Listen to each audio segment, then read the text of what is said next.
Bonjour Aurore Berger. Bonjour. Merci beaucoup d'être notre invité ce matin, ministre délégué chargé de l'égalité entre les femmes et les hommes et de la lutte contre les discriminations. On est ensemble pendant 20 minutes pour une interview en partenariat avec la presse régionale, représentée par Stéphane Vernet de Ouest France. Bonjour Stéphane. Bonjour Oriane, Aurore Berger, bonjour. Bonjour. On va évidemment parler des questions qui concernent votre ministère, notamment les violences sexuelles et sexistes. Sujet très important, on va parler politique, mais d'abord quelques questions d'actualité. Cet attentat déjoué ce week-end contre la Bank of America à Paris, le ministre de l'Intérieur, Laurent Nunez, fait le lien avec le conflit au Moyen-Orient. Est-ce que vous actez l'importation de ce conflit sur notre sol ? Déjà, je veux saluer évidemment la réactivité absolument exemplaire de nos forces de l'ordre. C'est vrai qu'on communique rarement sur les succès, c'est-à-dire les attentats qui ont réussi à être déjoués, ce qui peut parfois interroger les Français sur quelle est notre action au quotidien. Mais notre action au quotidien, c'est cela. C'est de garantir la sécurité des Français sur notre sol et garantir aussi la sécurité des Français par l'engagement militaire aussi évidemment qui est le nôtre dans des endroits qui sont des endroits stratégiques. Le ministre de l'Intérieur a eu l'occasion de s'exprimer. C'est vrai qu'il y a cette inquiétude renforcée de se dire que la France est prise pour cible au regard des valeurs que nous portons, au regard des engagements internationaux nécessaires que nous avons. Et c'est la raison pour laquelle il s'est exprimé dans ce sens-là. Mais ça acte une importation du conflit qui peut importation aller loin. Du conflit, vous savez que même avant le conflit au Moyen-Orient, même avant la guerre avec l'Iran, et vous savez la position très, très claire de la France en la matière, la France, elle est prise pour cible et elle a été malheureusement prise pour cible par le terrorisme islamiste qui a frappé à plusieurs reprises sur notre territoire et qui a emporté la vie de plusieurs Français au regard de ce qu'est la France, au regard des valeurs que nous portons. Et donc je pense que là-dessus, il faut qu'on soit tous extrêmement conscients et vigilants évidemment du niveau de la menace. Autre sujet d'actualité qui inquiète les Français, Stéphane, c'est la hausse des prix du carburant. Oui, est-ce que vous, en tant que ministre délégué en charge de la lutte contre les discriminations, vous êtes associé aux réflexions autour de cette hausse des prix, puisque ça touche des personnes précaires, il y a toute la difficulté aussi entre les urbains et les ruraux. Est-ce que vous avez votre mot à dire ? L'ensemble du gouvernement est associé et mobilisé, évidemment. D'ailleurs, on aura l'occasion de se retrouver autour du Premier ministre, l'ensemble du gouvernement, mercredi. Et j'imagine que l'un des sujets, bien sûr, sera celui-ci, parce que c'est une préoccupation qui est la nôtre. Comment faire face à la question de la hausse des prix. Alors, il n'y a pas une question de risque de pénurie. Je pense que c'est aussi très important de le dire. On n'est pas sur la question de la production aujourd'hui du carburant, on est vraiment sur le risque, sur les prix. Et donc, évidemment, on est tous mobilisés, à la fois pour les Français dans leur vie quotidienne, mais aussi pour ceux qui ont des attentes plus particulières. Je pense à nos agriculteurs, par exemple. Mais justement, c'est surtout pour eux, pour le moment, que vous êtes mobilisés. 70 millions annoncés pour les secteurs en difficulté, les agriculteurs, les pêcheurs, les transporteurs. Mais est-ce que le gouvernement peut s'arrêter là ? Est-ce que vous pouvez rester sourd aux difficultés de ces Français qui ont de plus en plus de mal à faire le plein ? On sort de débats budgétaires où la plupart de celles et ceux qui se sont exprimés dans le débat budgétaire ont quand même dit qu'il y avait un enjeu sur la dette, un enjeu sur le déficit public, un enjeu sur le niveau donc de la dépense publique. Et donc je pense qu'il faut quand même avoir ça en tête. C'est-à-dire on ne peut pas oublier les débats budgétaires une fois que le projet de loi de finances a été définitivement adopté et validé pour se dire que dès qu'on est percuté par une crise, eh bien on fait fi des engagements précédents qu'on a pris. Donc c'est pour ça. Ce que font les oppositions ? Ils oublient l'état de notre dette et de notre déficit ? Disons que les mêmes qui nous ont dit, il y a encore quelques semaines, attention, alerte rouge, dette publique, déficit public, dépenses publiques, dès qu'il y a un risque d'une crise qui nous percute, d'une difficulté supplémentaire qui nous percute, sont les premiers à dire réactivons de la dépense publique supplémentaire. Est-ce que c'est le seul réflexe qu'on doit avoir ? Non. Et pour autant, encore une fois, ce que vous avez dit, on n'est pas sourd. Donc ça veut dire qu'on regarde de manière très précise des mesures qui pourraient être prises si elles étaient nécessaires. Il y a des mesures d'urgence qui l'étaient, parce qu'il y a des secteurs qui sont immédiatement touchés et impactés, qui correspondent à des enjeux qui sont stratégiques aussi dans notre pays, des enjeux de souveraineté, quand on parle des transporteurs, quand on parle des pêcheurs, quand on parle des agriculteurs, qui représentent aussi des milliers d'emplois, évidemment, ensuite derrière, l'enjeu des territoires, notamment et des territoires ruraux. Donc c'est pour ça que la réflexion, elle est en cours.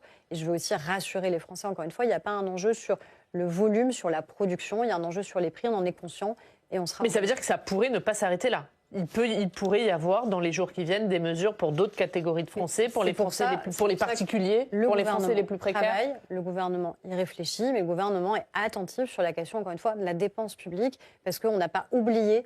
mais les 70 millions, c'est pas pour solde de tout compte. Ça peut être une première étape. C'est en cours de discussion. C'est un travail qui est fait aujourd'hui, évidemment, par l'ensemble des membres du gouvernement, avec le Premier ministre, avec le Président de la République. Donc, On verra en fonction de l'évolution aussi, évidemment, des prix. Mais je pense qu'il faut d'abord rassurer les Français sur le fait qu'encore une fois, on n'a pas un enjeu sur la production. On a une inquiétude qui est importante sur les prix. Et j'imagine que beaucoup de ceux qui nous écoutent, évidemment, pour certains, ont peut-être restreint leur consommation malgré eux. Donc, il faut évidemment être très attentif à ça et très vigilant. Et on passe au sujet de votre ministère. On commence par les violences sexuelles et sexistes. Vous serez cet après-midi avec le ministre des Transports, Philippe Tabarot, Gare du Nord, sur le thème justement de la lutte contre ces violences dans les transports. Les chiffres sont inquiétants. En 2024, plus de 3400 victimes dans les transports en Ile-de-France. 7 femmes sur 10 ont déjà été confrontées à des violences dans les transports. Quelles mesures vous allez prendre ? Déjà, vous avez rappelé les chiffres, c'est-à-dire qu'il y a les chiffres déclarés, c'est-à-dire celles qui ont eu le courage et la possibilité de porter plainte, et puis on estime que sans doute d'autres n'ont pas été jusqu'à un dépôt de plainte, donc c'est sans doute des chiffres qui sont sous-estimés. Et quand on parle des violences sexuelles dans les transports, dans 9 cas sur 10, ces violences, elles concernent les femmes. Et donc ça veut dire qu'on a intériorisé ça. Vous, comme moi, comme celles qui nous écoutent, qui nous regardent, parce qu'on change nos horaires, parce qu'on adapte nos trajets, parce qu'on renonce à prendre certaines lignes de métro, de train, de tram, de bus aussi parfois. Et donc on renonce à une liberté qui est une liberté fondamentale. En disant, en fait, on ne va pas sortir ce soir, on ne va pas sortir ce week-end, on ne va pas aller à tel endroit. Ça engendre des dépenses supplémentaires. Pour celles qui le peuvent, je vais prendre un taxi, je vais prendre un VTC, parce qu'en fait, à partir d'une telle heure, je ne veux pas. Et puis même en tant que parent, pour nos enfants, nos jeunes filles, où il y a quand même une boule au ventre et une inquiétude quand elles doivent prendre un transport en commun, ce qui est le cas de millions de jeunes filles, évidemment, à travers la France, ne serait-ce que pour aller au collège et au lycée. Donc c'est ça le point de départ, et c'est évidemment insupportable de se dire qu'on restreint une liberté qui est une liberté fondamentale et puis qui ensuite en génère d'autres, liberté de travailler, d'étudier, d'avoir une vie sociale. Donc ce qu'on fait avec Philippe Tabarot, donc qui est le ministre des Transports, on avait annoncé qu'on allait agir. Donc voilà, la réponse, elle est aujourd'hui, où on a mis autour de la table l'ensemble des opérateurs, les régions, puisque les régions de France sont évidemment clés dans la question des transports, une action spécifique sur l'Île-de-France, mais pas que l'Île-de-France, donc avec Valérie Pécresse, la présidente de la région Île-de-France, puisque c'est vraiment l'ensemble de l'association des régions de France qui est engagée, des opérateurs, la RATP et la SNCF. Plusieurs choses. Un, je le rappelle, 3117. Numéro aujourd'hui sous-connu, méconnu, 3117, application, SMS, téléphone, pour signaler des violences, soit en tant que victime, soit en tant que témoin sur tout le réseau RATP et SNCF. Donc ça, c'est quelques clics qui permettent immédiatement de se signaler ou de signaler quelque chose qu'on aurait vu et qui se serait passé dans les transports en commun. Donc on va massivement développer la communication pour que ce numéro soit connu. Formation. Comment on forme les agents, celles et ceux qui sont au contact très direct des voyageurs, tout simplement, tout au long de la journée, pour garantir qu'ils aient les bons gestes, les bons réflexes sur une situation qu'ils verraient et en fonction comment agir, comment détecter, comment accompagner les victimes. On va revoir aussi la question des aménagements. C'est pour ça qu'on le fait avec les opérateurs, avec la RATP, avec la SNCF, avec les régions de France, parce qu'on sait qu'en fonction de l'éclairage, en fonction des aménagements des gares, eh bien, vous n'avez pas les mêmes réflexes, les mêmes possibilités qui peuvent être faites. Et puis, je vous le disais, il y a des enjeux spécifiques sur la région Île-de-France au regard du volume de voyageurs chaque jour, mais il n'y a pas que la région Île-de-France. Et donc, il y a aussi cette inquiétude en ruralité. Et l'objectif, c'est de généraliser notamment la descente à la demande. C'est-à-dire qu'on peut garantir, en fonction ici d'un bus, par exemple, eh bien, si vous voulez descendre entre 2 arrêts, parce que ça va vous rapprocher de chez vous, parce que vous avez besoin de changer votre trajet, parce que vous avez un doute, eh bien, descente à la demande qu'on veut généraliser. Donc ça, c'est quelques exemples sur la détection, sur l'accompagnement, sur les signalements, sur la formation et sur l'attention qu'on a aussi pour les territoires ruraux, qui est de nature, on l'espère, à garantir la liberté de chacune. Tout ça fait l'objet d'une charte d'engagement que vous avez signée cet après-midi. Il y en a une autre de charte d'engagement que vous avez signée récemment avec 4 applications de rencontres pour lutter contre les guet-apens homophobes. Oui. Donc on est dans un autre registre, mais qu'est-ce que ça donne, les premiers retours sur cet engagement? Qu'est-ce que ça pour produit? Ceux qui nous regardent, c'est quoi un guet-apens homophobe? Ça veut dire que vous êtes sur une application de rencontre, comme des millions de personnes à travers le monde, parce que c'est d'abord un outil de liberté, de pouvoir faire confiance, de pouvoir rencontrer quelqu'un. Et malheureusement, il y a un faux profil qui s'est créé, qui joue justement sur votre confiance, qui va vous donner un rendez-vous, et puis ce rendez-vous, au moment où vous arrivez, ça se transforme en un guet-apens, c'est-à-dire des hommes, parce qu'en général, ce sont des hommes, qui vous attendent, qui vont vous tabasser, qui vont vous frapper, qui vont vous menacer, qui vont vous insulter, qui vont vous humilier. À tel point, évidemment, que vous en sortez avec des séquelles qui sont des séquelles physiques et même des séquelles psychologiques. Sur les différents guet-apens, malheureusement, que notre pays a eu à connaître, certains ont eu comme conséquence que des personnes n'ont pas réussi à se remettre de ce qu'elles avaient vécu et donc ont été jusqu'à mettre fin à leur jour. Donc on parle de ça. On parle d'homophobie, on parle de transphobie, on parle du fait qu'au regard de l'orientation sexuelle, de l'identité qui est la vôtre, et qui est supposée être, eh bien on vous tend un piège. Et ça peut malheureusement conduire au pire. Donc ce qu'on a fait, c'est quoi? C'est agir avec les plateformes. Parce que l'idée, c'est pas de restreindre là encore la liberté. C'est comme sur les transports, on veut pas que les gens changent leurs habitudes, restreignent leur liberté. On veut garantir la liberté partout. Eh bien, sur les transports, vous avez des engagements très précis, très concrets que vous venez de détailler. Et bien, les plateformes, c'est pareil. Par exemple, sur les faux profils. Uniquement dans l'univers virtuel. On est dans l'univers virtuel, mais qui a des conséquences dans la vie réelle. Et donc, il n'y a pas de raison en fait, que les règles changent. Par contre, il faut des règles différentes et renforcées parce que ce n'est pas les mêmes outils. Donc, 2 engagements. La question des faux profils. Eh bien, on pourra avoir maintenant des profils vérifiés. C'est-à-dire que vous allez vous inscrire sous votre réelle identité. Donc, on va vérifier votre identité, même si après, vous pourrez échanger via pseudo, évidemment. Pour des raisons évidentes, certaines personnes ne veulent pas que leur entourage, par exemple, connaisse leur orientation sexuelle. Donc, ils pourront continuer à échanger sous pseudo, mais une identité vérifiée. Et donc, ça veut dire que quand vous échangez avec un profil vérifié, vous dites qu'a priori, c'est une personne quand même en qui vous pouvez avoir plus confiance. Deuxième exemple, sur les guet-apens. Si malheureusement le pire devait arriver, eh bien, le premier réflexe des personnes qui vous ont tendu un piège, c'est quoi? C'est de supprimer le faux profil. Sans comme ça, on ne pourra pas me retrouver. Non, les plateformes se sont engagées à garder les données pour que ces données puissent être utilisées dans le cadre ensuite d'une enquête judiciaire et donc que des condamnations puissent avoir lieu. Donc l'idée, c'est vraiment que les auteurs, les agresseurs renoncent en fait à tendre ces pièges parce qu'il y aurait des conséquences très claires, des conséquences judiciaires, des sanctions, des condamnations qui tomberaient. J'ai une question liée à l'actualité qui n'a rien à voir, mais on a eu le deuxième tour des municipales dimanche dernier. On peut dresser le portrait robot des maires aujourd'hui. Donc on sait qu'il y a à peu près autant de conseillères municipales que de conseillers municipaux grâce à l'extension de la parité. La loi pouvait facilement s'appliquer par rapport aux doutes que certains émettaient. Alors c'est vrai. Par contre, on a à peine plus de 22% de femmes maires à l'issue de ce second tour. C'est un petit point de plus qu'en 2020, donc c'est pas beaucoup. Et surtout, en fait, parmi les 42 villes de plus de 100 000 habitants, il y avait 12 femmes maires en 2020. Aujourd'hui, il n'y en a plus que 8. Comment est-ce qu'on peut... Qu'est-ce qu'il faudrait faire? Qu'est-ce qui manque pour arriver à faire en sorte que la parité qu'on a au niveau des conseillers municipaux élus puisse se traduire par une parité effective au niveau des maires, donc dans les exécutifs, qu'on ait autant de maires femmes que sur les têtes de liste, c'est aussi l'engagement des partis politiques. Qui sont-ils en capacité de présenter? Est-ce qu'ils présentent autant d'hommes que de femmes aussi? Donc c'est de leur faute? En tout cas, c'est sûr que c'est un engagement. C'est-à-dire que, évidemment, je parle des très grandes villes, parce que les villes que vous évoquez sont des villes où il y a des investitures de partis politiques. Et donc là, c'est aussi une responsabilité des partis politiques d'accompagner... Y compris le vôtre, parce que vous, les deux grandes villes que vous avez gagnées, c'est 2 maires hommes. Je mets évidemment tous les partis politiques. Et puis après, il y a aussi l'ancrage local et territorial qui est le vôtre, la manière avec laquelle vous êtes engagés depuis des années. Vous prenez les 2 exemples, en effet, de Bordeaux et Annecy, Thomas Cazenave et Antoine Armand. Ça fait des années et des années qu'ils sont engagés sur ce territoire et qu'ils ont permis d'ailleurs qu'une alternance se produise. Mais après, encore une fois, c'est là où je le soulignais, un peu en souriant, mais quand la loi sur la parité a été adoptée, on a entendu, y compris sur votre plateau, énormément d'hommes venir expliquer que ça serait impossible à appliquer, qu'on n'arriverait pas à faire de liste, qu'on allait à la catastrophe, on n'aurait plus de conseillers municipaux, on n'aurait pas de conseils municipaux complets. La vérité, elle est évidemment tout autre. Il n'y a eu que 66 communes qui n'avaient pas de liste. Pas pour des raisons de parité d'ailleurs. C'est beaucoup moins qu'en 2020. C'est un défaut d'engagement et une difficulté d'engagement parce qu'être maire, être conseiller municipal, notamment dans les territoires les plus ruraux, c'est un engagement de tous les instants. Vous êtes maire H24, 7 jours sur 7. Et donc, c'est plutôt un enjeu de comment on renforce l'accompagnement aussi pour les élus locaux et l'accompagnement pour les maires. Mais en tout cas, la parité, elle existe. Donc aujourd'hui, et c'était la première fois, première élection 100% paritaire. Et je pense que ça, c'est quand même une bonne nouvelle. Ça démontre évidemment que c'était possible. Ça montre évidemment que les femmes s'engagent partout et qu'il est donc possible d'avoir ce niveau d'engagement partout en France. Vous êtes aussi chargé de la lutte contre les discriminations, Aurore Bergé. Quand vous entendez le nouveau maire LFI de Saint-Denis dire que pour un argent public de sa ville, il ne sera pas possible de pouvoir rester en ayant l'ambition de porter une option politique qui a été battue dans les urnes, est-ce que vous considérez que c'est de la discrimination en raison d'opinions politiques? Oui, mais je considère que surtout c'est une atteinte grave aux principes républicains. Et normalement, évidemment, aucun maire ne peut et ne doit se comporter comme ça. D'ailleurs, le gouvernement l'a rappelé à l'ordre pour une raison évidente. C'est que les agents municipaux, qui sont pour un certain nombre contractuels ou fonctionnaires, ils ne sont pas là pour exprimer des idées politiques.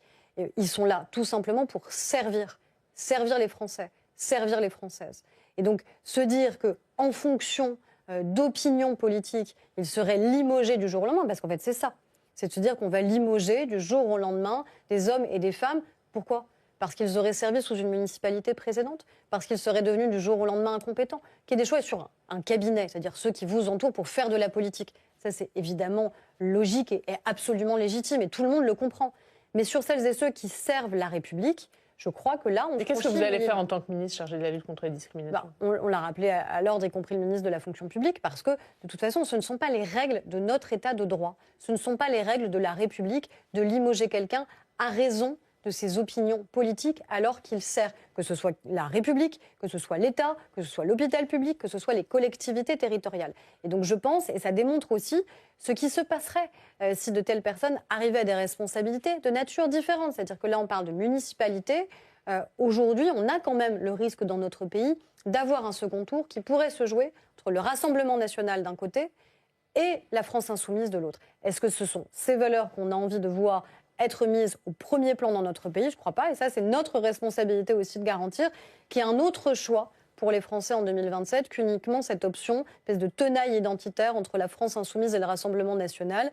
Ce duel absolument mortifère. Et on a encore le temps d'agir et de nous mobiliser pour garantir qu'une alternative puisse exister. Il y a eu une poignée de mairies, en fait, dimanche soir, où il y a eu des scènes choquantes de maires battus, conspués. Ça concernait qu'un tout petit nombre de mairies et des débordements, en fait, qui ont été beaucoup montrés partout. Qu'est-ce que ça nous dit de l'état du pays aujourd'hui? Est-ce que le président de la République a eu raison de parler de sédition? C'est pas un petit peu fort par rapport à ce qui s'est passé? Moi, j'ai réagi immédiatement parce que certaines de ces scènes, malheureusement, se sont produites dans mon propre département, dans les Yvelines. C'est-à-dire, on parle quand même de maires, quelle que soit leur opinion politique, qui ont servi pendant 6 ans, pendant 12 ans, parfois plus. Ils ont été battus. Ça s'appelle la démocratie. Ils n'ont pas remis en cause le fait d'être battus. Ils ont annoncé les résultats, ce qui est quand même une épreuve. Vous êtes maire, sortant, vous êtes battu, vous venez pour annoncer les résultats que vous êtes battu. Ils sont conspués, c'était lamentable, c'était très choquant. Insultés, et pour certains, ils ont dû être raccompagnés, protégés par les forces de l'ordre, de peur carrément qu'il y ait des atteintes physiques. Donc c'est absolument insupportable. Ça s'est passé dans quelle mairie? Ça s'est passé dans les mairies notamment que la France insoumise a remportées, ou avec le soutien de la France insoumise, dans la très grande majorité des cas. Ça concerne tant des maires qui étaient des maires du Parti socialiste que des maires LR, qui ont été en effet remplacés. Et je pense que oui, je pense que ça devrait choquer l'ensemble des Français. Et je pense que les Français ont été très choqués par ça, de se dire qu'on a des maires comme ça. Ça concernait vraiment un tout petit nombre de communes. Oui, et ça concerne un petit on a nombre l'impression de communes. qu'en fait, on serait au bord de l'implosion. Non, on n'est pas. Et heureusement, on n'est pas au bord de l'implosion dans notre pays, mais on est en risque. On est en risque politique, on est en risque républicain, on est en risque démocratique en fonction de ce qui se passe. Mais vous dites pas, comme Gérald Darmanin, il y a un sentiment pré-révolutionnaire électoral? En tout cas, ce que je vois, moi, c'est qu'il y a eu une forme de dégagisme qui s'est exprimée dans un certain nombre de communes et que ce dégagisme va parfois jusqu'à des atteintes qui peuvent être des atteintes physiques à l'encontre d'élus de la République. Et si là-dessus, on n'est pas tous d'accord pour le dénoncer, alors je crois qu'il y a un certain nombre, en effet, de responsables politiques qui se mettent à l'écart de la vie démocratique et républicaine quand ils sont même incapables de dénoncer ces faits qui, je crois, ont, eux, choqué les Français. Vous nous disiez, je reprends vos mots, vouloir éviter un duel mortifère entre le Rassemblement national et la France insoumise. Hier, 90 élus de la droite et du centre ont signé une tribune, un appel à l'union de la droite et du centre. Vous ne l'avez pas signé? Alors, c'est d'abord les parlementaires qui ont souhaité signer cette tribune. Pas que, il y avait Maud Bréjon, par exemple. Et je les en remercie. Oui, Gérald Darmanin, moi-même, Elisabeth Borne, on est un certain nombre à avoir accompagné ce mouvement et pas forcément à avoir signé. Mais pourquoi vous l'avez pas signé? En tout cas, ce qui est important, c'est que cette tribune, elle soit sortie. Ce qui est important, c'est que les parlementaires ont dit une chose très simple, c'est que si on n'est pas capable de s'entendre, si on n'est pas capable de parler d'une même voix en 2027, alors on sera responsable, non pas uniquement de notre élimination et l'élimination de nos idées, on sera responsable d'offrir aux Français uniquement un choix entre le RN et la France insoumise. Et je pense que notre pays mérite mieux que ça, vaut mieux que ça. Mais ça suppose un peu de responsabilité, un peu de courage, la capacité qu'on a à faire ensemble. Et les élections municipales, alors je sais que certains ne veulent pas que ce soit le premier tour de la présidentielle, mais les élections municipales, elles disent quand même quelque chose sur l'état du pays et sur le fait qu'en tout cas, à chaque fois qu'on a réussi à être unis, soit on a gagné, soit on était en passe de l'être, y compris dans des communes où on ne nous attendait pas du tout. Je pense à Clermont-Ferrand par exemple, ou même à des surprises qui ont existé à Nantes. Et là où on a été divisé, singulièrement à Paris, Il s'est passé quoi? On a fait réélire les sortants. Donc il faut absolument qu'on évite ce poison mortifère de la division. Ça, c'est le poison mortifère de la division, ça concerne tout le monde. La gauche, hors LFI, se pose la question, le centre se pose la question, la droite se pose la question. Tout le monde dit primaire, pas primaire. On a l'impression qu'à l'arrivée, ce sera toi d'abord, retire ta candidature, et puis moi je verrai après ce qu'on fait. Avec un système comme ça, personne n'arrivera à se mettre d'accord dans la présidentielle. Vous savez très bien que Comment on fait? moi, je plaide pour la primaire depuis des mois. Je vois que de plus en plus de voix s'élèvent pour demander que cette primaire puisse exister. De voix où la primaire, juste? Moi, je trouve qu'on gouverne depuis maintenant 18 mois ensemble. Ensemble, ça veut dire quoi? Ça veut dire Renaissance, le Modem, Horizon, l'UDI, les Républicains. Ça fait 18 mois que les Français... Donc elle s'arrête là. Vous ne dites pas comme Laurent Wauquiez jusqu'à Sarah Knafo. Quand on gagne à Bordeaux, quand on gagne à Annecy, quand on gagne à Clermont-Ferrand, c'est comment? C'est de cette manière-là. C'est ensemble. Et quand on perd, c'est justement qu'on a eu plusieurs candidatures de premier tour qui ont créé une incapacité ensuite à s'entendre. Aujourd'hui, mon sujet, c'est pas est-ce qu'il y a des gauches irréconciliables, des droites irréconciliables. Le risque, c'est que ce soit le pays qui soit irréconciliable. Le risque, c'est qu'il y ait des fractures telles qu'à la fin, on n'arrive plus à faire ensemble. Donc, on doit, et c'est un impératif qui est un impératif politique et qui est presque un impératif moral, en fait, assumer cette candidature unique. S'il y a d'autres instruments que ceux de la primaire, s'il y a d'autres possibilités d'union que celle de la primaire, je serai la première à les accompagner, à les soutenir. Mais il faut un instrument. Vous ne dites pas, au vu des sondages, Édouard Philippe, pour le moment, est le mieux placé, c'est lui notre candidat. J'ai vu un sondage, en effet, où Édouard Philippe était le mieux placé. Moi, je ne me base pas uniquement sur les sondages, parce que les instituts de sondage eux-mêmes vous disent qu'ils sont des photographies et ne sont pas des projections sur ce qui pourrait se passer dans un an ou dans 18 mois. Et regardez sur les élections municipales, où parfois, y compris 2-3 jours avant l'élection, les sondages nous donnaient des résultats qui étaient largement distanciés ensuite par le vote final des Français. Donc, se dire « on verra bien », se dire « écoutez », rassurez-vous, on se désistera les uns les autres en octobre, en novembre, en décembre, en janvier. Moi, j'ai pas envie qu'on attende que ce soit trop tard. C'est quand pas trop tard? Il faut une primaire quand, du coup? À l'automne. Une primaire à l'automne. Parce que si c'est trop tard, il se passera quoi? Mais il se passera qu'on sera responsable, encore une fois, de l'élection du Rassemblement national dans notre pays. Et notre pays mérite vraiment mieux que ça. Vous serez candidate à cette primaire? Et moi, je fais déjà en sorte qu'elle existe. Je fais les choses dans le bon ordre. Je me suis mobilisée pour les élections municipales. Je me mobilise en action au sein du gouvernement. On a parlé de sujets qui sont importants. On a parlé de sécurité des personnes. On a parlé de liberté des Français, que ce soit dans les transports, que ce soit la lutte contre les violences qui s'exercent contre certains d'entre eux. Donc moi, je suis au travail et je fais en sorte qu'on puisse avancer sur une candidature unique parce que je pense qu'elle est vitale pour notre pays. Juste la primaire, pas jusqu'à Sarah Knafo. Vous savez, je vais vous donner un exemple très concret. Moi, j'étais à Berlin la semaine dernière. À Berlin, où j'étais avec la ministre de l'Éducation nationale au mémorial de la Shoah à Berlin. Je rencontre une enseignante qui me dit, vous voyez, dans mes élèves, il y en a qui croient pas à l'Holocauste. Pourquoi? Parce que certains de leurs parents sont engagés à l'AfD. L'AfD, c'est le parti d'extrême droite allemand, le parti partenaire de Sarah Knafo et d'Éric Zemmour au Parlement européen. Ça, c'est très concret. C'est un parti qui nous dit, sur la lutte contre l'antisémitisme, qu'il faut qu'à un moment, on abandonne un peu la mémoire, qu'on en a trop fait, que ce serait bien qu'on tourne la page, que ce serait bien qu'on passe à autre chose. Quand on voit ce qui se passe dans toutes nos démocraties sur la lutte contre l'antisémitisme, non, je ne crois pas qu'on en fasse trop. Je crois qu'on n'en fera jamais assez pour garantir que cette mémoire soit transmise et garantir que cet enjeu démocratique sur la lutte contre l'antisémitisme soit pris à bras-le-corps. Donc Sarah Knafo, par principe, elle est totalement clair. Jusqu'à la gauche républicaine, c'est ce que dit Gérald Darmanin? Moi, on parle aux Français. Moi, le sujet, il n'est pas uniquement les partis, il est de parler aux Français. Après, je pense qu'il faut de la cohérence aussi sur ce qu'on a à défendre et sur ce qu'on a à dire. Je ne crois pas que les Français comprendraient une primaire qui irait d'une partie du Parti socialiste, parce qu'en plus, il faudrait choisir au sein du Parti socialiste, jusqu'aux Républicains. Je ne crois pas à ça. Je pense qu'il faut une clarté républicaine. Ça ne veut pas dire qu'on ne peut pas s'adresser à tous les électeurs. Je pense qu'il y a beaucoup d'électeurs de gauche, gauche républicaine, laïque notamment, qui ne se reconnaît pas aujourd'hui dans les options qui sont proposées et présentées, et qui peut se reconnaître demain dans une candidature centrale qui serait présentée comme elle s'y est reconnue en 2017. Dernier mot, comment vous trouvez un candidat commun avec les LR quand vous avez un Bruno Retailleau, président du parti, qui dit un candidat macroniste ne gagnera jamais la présidentielle? Mais moi, j'entends d'autres membres des Républicains, notamment Gérard Larcher, président du Sénat, qui dit d'autres choses. Et qui dit que justement, dans le cadre d'une primaire, c'est aux Français de choisir quelle serait la meilleure option pour eux, pour demain les représenter et nous permettre de gagner. Parce que cette élection, nous pouvons la gagner, mais nous ne pouvons la gagner que si nous sommes unis. Merci Aurore Berger. Merci beaucoup d'avoir été notre invité.